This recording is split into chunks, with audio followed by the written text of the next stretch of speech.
Hello everyone and welcome back to my channel. I'm Maltora71 and I'm back with more Star Ocean Integrity and Faithlessness. In the last part we got through the tutorial stage.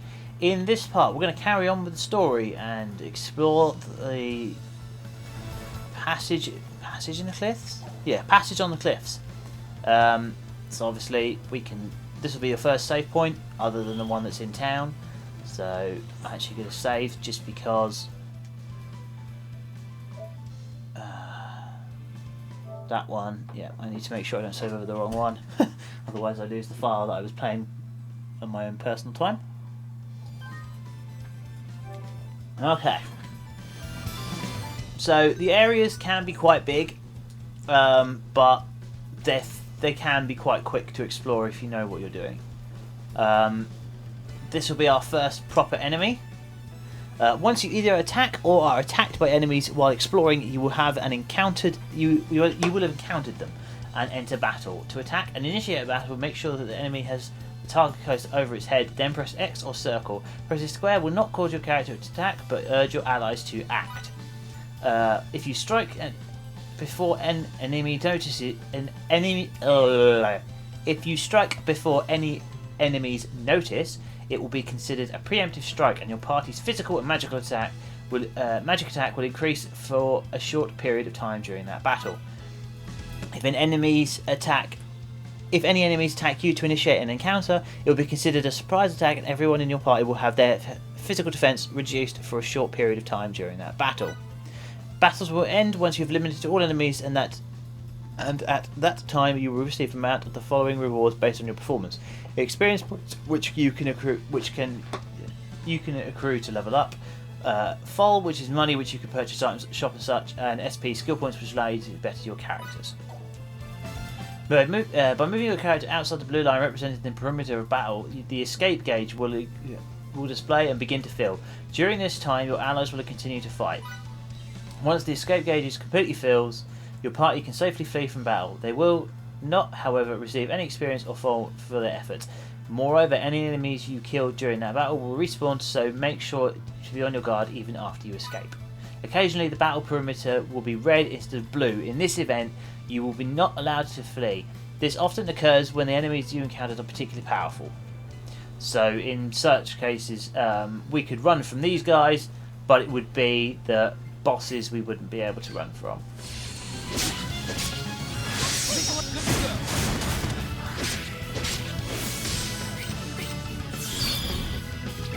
So obviously holding triangle like before allows you to set roles, equipment, set battle skills and things like that.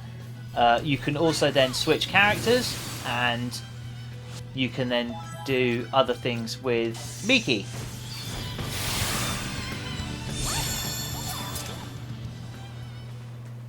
So we got some seaweed as some of the items obtained. It's worth checking these other areas out, as there are treasure chests and things that you can pick up as you wander around. Treasure chests tend to be small like this most of the time. Obviously other ones that we saw from before can be locked. Take advantage of this. Some enemies are stronger than others against certain things, so in this case, That wasn't even worth the effort. 5 consecutive. Oh, I will be right. Right, sorry about that. Some post got delivered to the door. Right, so.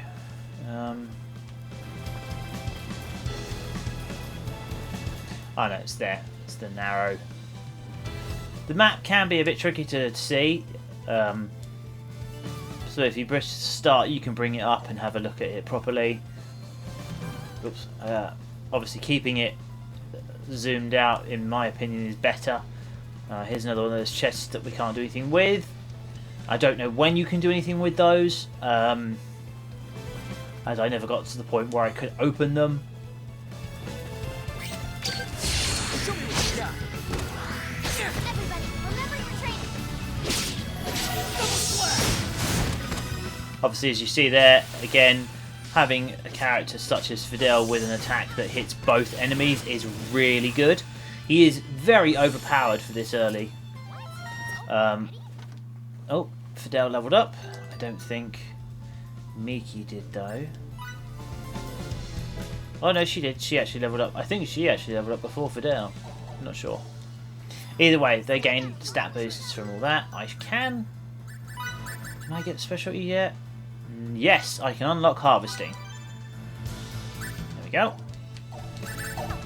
So now there'll be glowing spots around the area that I will see from time to time, and if I walk up to them and push X, I will. So in this particular case, and they also appear on the map as well. So a glowing green spot like this, push X, and I will get some experience, some fall, some SP, depending on what happens to be there. So you can get food items from these harvesting spots as well, as the game explained earlier. Who strikes first has the upper hand.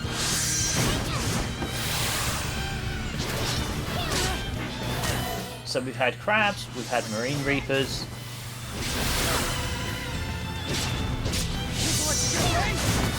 What I will do between or during battles and things is I will switch between the characters to show off what Miki can do as well. I've got some food for that one as well. Got mint from the treasure chest. Yeah, so this will be a good place to. So we'll switch to Miki. Holding circle will get her to do. Oops. We'll get her to do fireball, although it does take a little bit of time. But she is physically not that strong. Her forte is magic. So in most cases, you'll be spamming fireball with her or whatever it is she learns.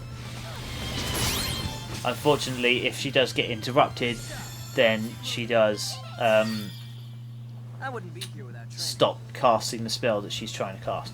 So in most cases, you'll probably want to play as Fidel, as I find it's a lot less likely that you'll be interrupted, and Miki will stay at a distance to give herself more time to prepare for enemy attacks.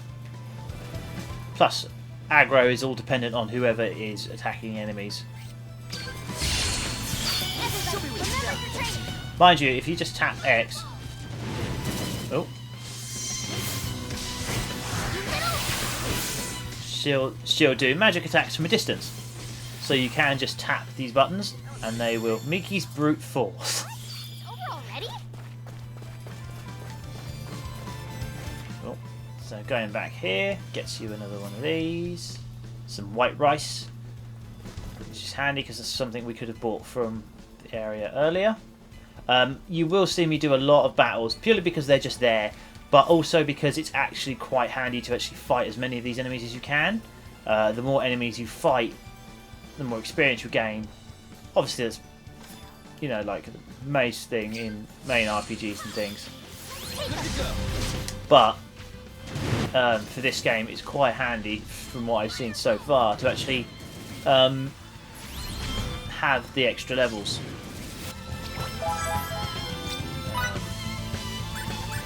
And she can also heal, so this gives you a chance to... Although she doesn't heal for a lot. Alright, who's next? So in some cases it might actually be better to use blueberries. There we go, everybody's... actually I will use blackberries to get MP back as well. Okay, so from here, it's just up around here. It's a very linear path, but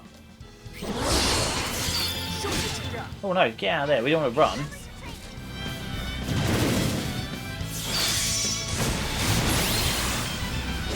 You'll find that Fidel is a lot more powerful than Miki.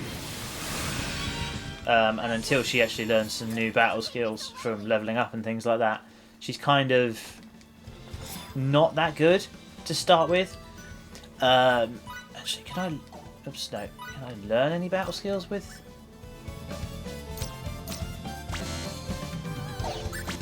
So I can't enhance what she's got.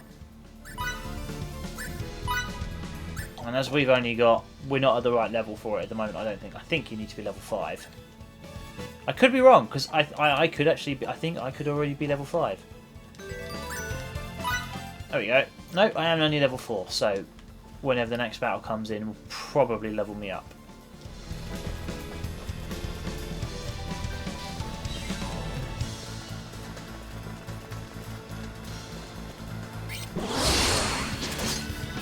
Quick, we have the advantage. There we go. Easy. Mickey does tend to end up kind of not attacking all that often. Just going to bring up the menu again. Yeah, okay. There is a treasure chest over here.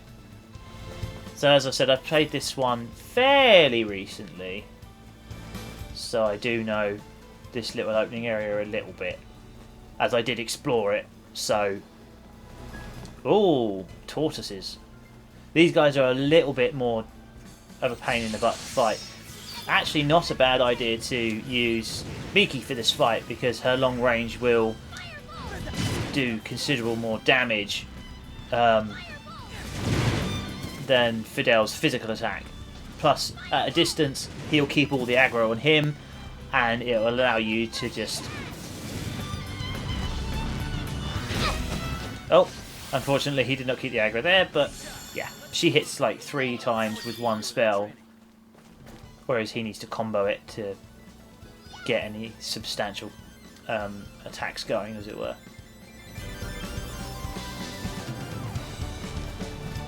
Okay. Down here, because this is like the first little bit, it's easy to just kind of run around and actually explore it all properly. And actually take in what's around you. Like, you know, this game is going to be huge. Absolutely massive game. And I have a lot of games that I need to get through, so I figured this is probably the best way for me to do it, is to just let's play them for the channel. That way I, you know, these are games that I've wanted to play, and that I've bought wanting to play them. Okay, you need to focus now. Think I'll let you get away? So, yeah. I'm not great with the commentary, unfortunately, because with this it's kind of just samey, but it's the story that... It's over already? Plus, they already give you 2 characters, and I suppose they did in Star Ocean. No, Star Ocean they technically didn't. In Star Ocean To the End of Time they technically didn't give you 2 characters, they gave you 1. Because one of the characters just disappears. But I'll obviously go into that. Oh my god. There we go.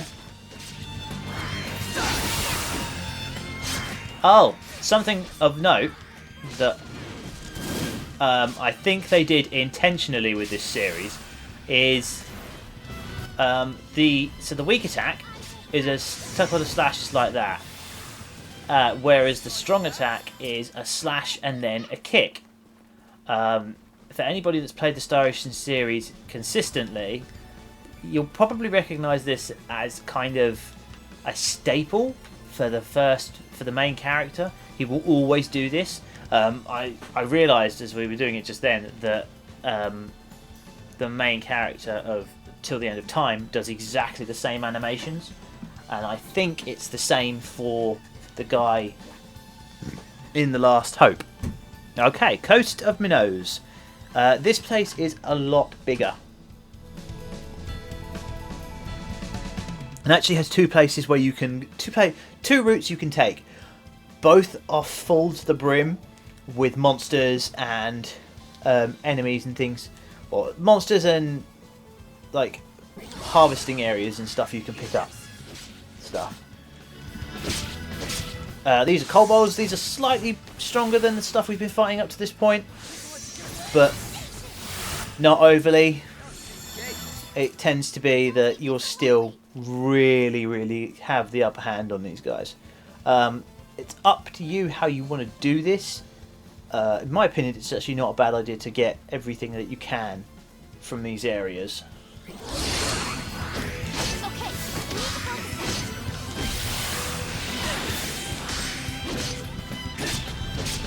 I will burn you down. That wasn't. I actually quite like the soundtrack for this game. Over already? Yes, Mickey, it's over already because you know it's really simple.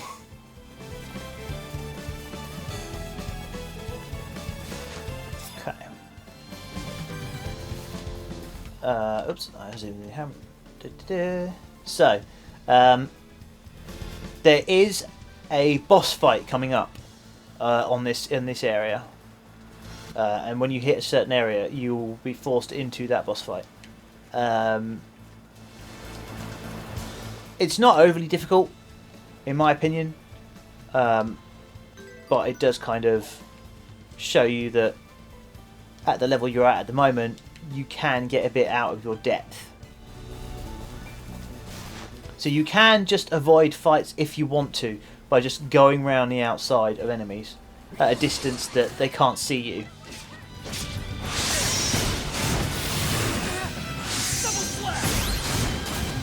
But having double slash as your main attacking move at this point is really handy, as he does kind of just wreck everybody and everything. Okay, so specialities, we've now got 155 SP. Obviously there's nothing else we can learn at the moment because it's all locked, but you can upgrade harvesting to level 2. So the more you level it up, the more likelihood you are of getting certain things from harvesting, such as fruit and veg and things like that in this particular case.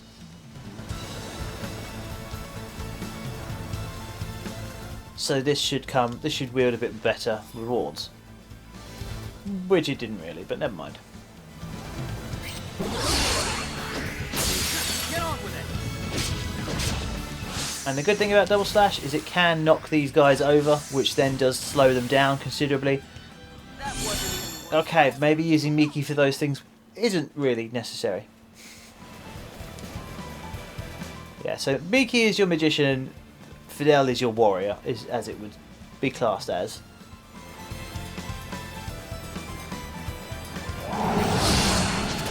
Take advantage of this. Is there something creepy just now? People let you get away.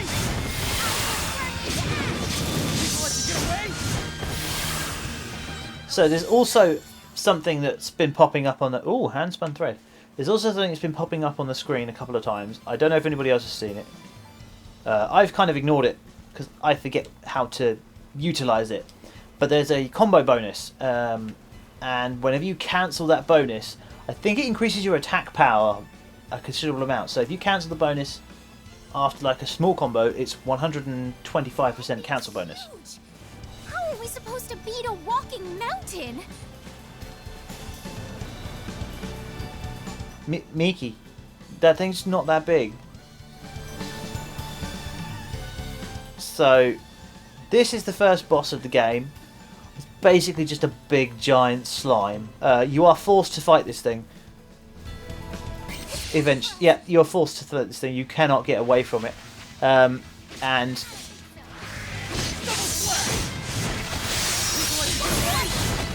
dealing with the small gorillas is the best bet. Just so get hold of Fidel and get him to start dealing with that, and then switch to Miki and start hammering the boss with Firebolt from a distance.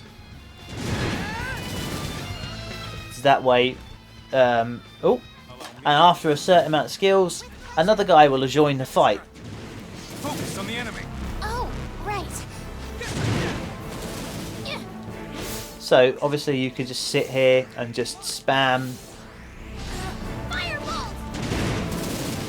magic from a distance while the other two get up and close and personal. I find this is the best way of doing it because, you know, if you need to, you can stop the fight and just cast healing on Fidel every now and then.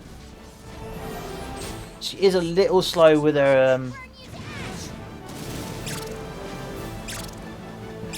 Oh, she's actually run out of MP. I was like, why is she... Oh, I used it on the wrong character. Obviously, once you've used items, you need to give it a few seconds before it can actually do anything. Obviously, where she does cast magic as her way of utilising skills and things, she can still physically attack. Obviously, instead of it being... Oh. Nice.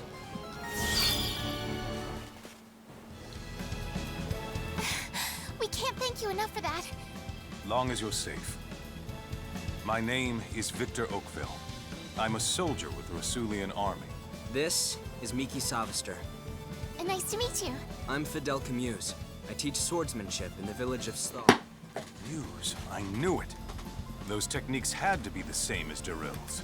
They certainly are. Although, if I had to guess, I'd say your style has also been influenced by him. Did you study under him in the army? Of course I did. How interesting. I never knew my master had a child. It's dangerous around here. Let me escort you to the next town. As representatives of Stal, we're on our way to ask the king for reinforcements. As for why we're doing that, it's because Eidolon recently tried to invade our village. I hate to sound presumptuous, but do you think you could take us to the person in charge of dispatching troops? We share both experience on the battlefield and a relation to the same individual. I'll take you to the capital, but I can't assure you of the outcome. Thank you so very much. Do you think the crown will help us?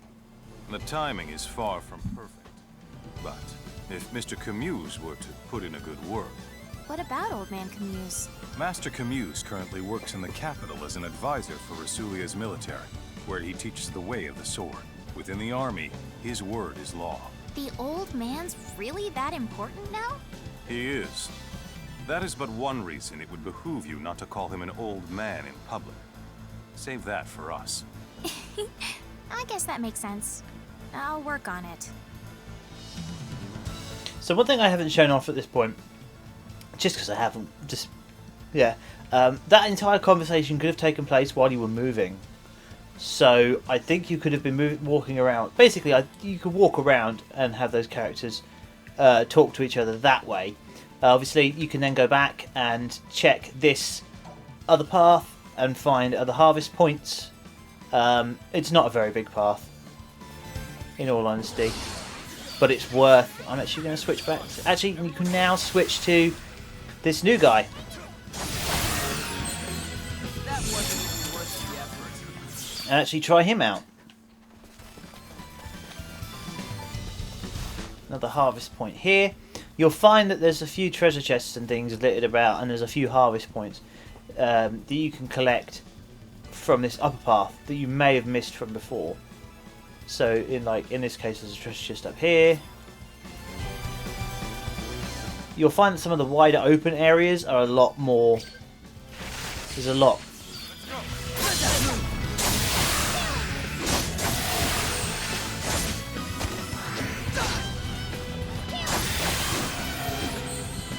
So his basic attack is a bit strange. It seems to attack twice with just one tap. Yeah, so that's pretty much the extent of this area. It's not very big, which is why, you know, that first boss was kind of a bit of a joke. Quick, we have the advantage. That wasn't even worth Yeah, so he's overpowered as all hell at this point. I think he's also just a guest character. I'm not entirely sure if he's a main character or not. I wouldn't be here without training. So...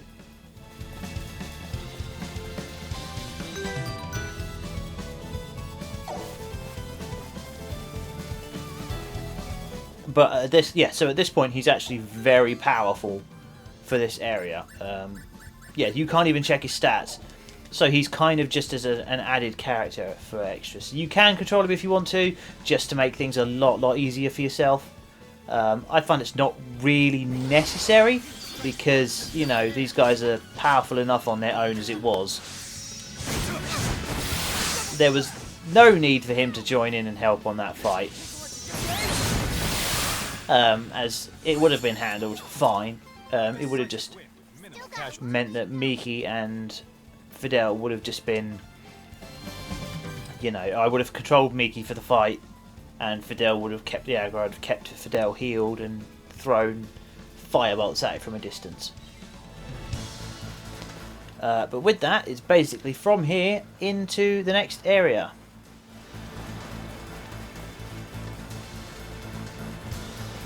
There's another one of those treasure chests that we can't open at the moment.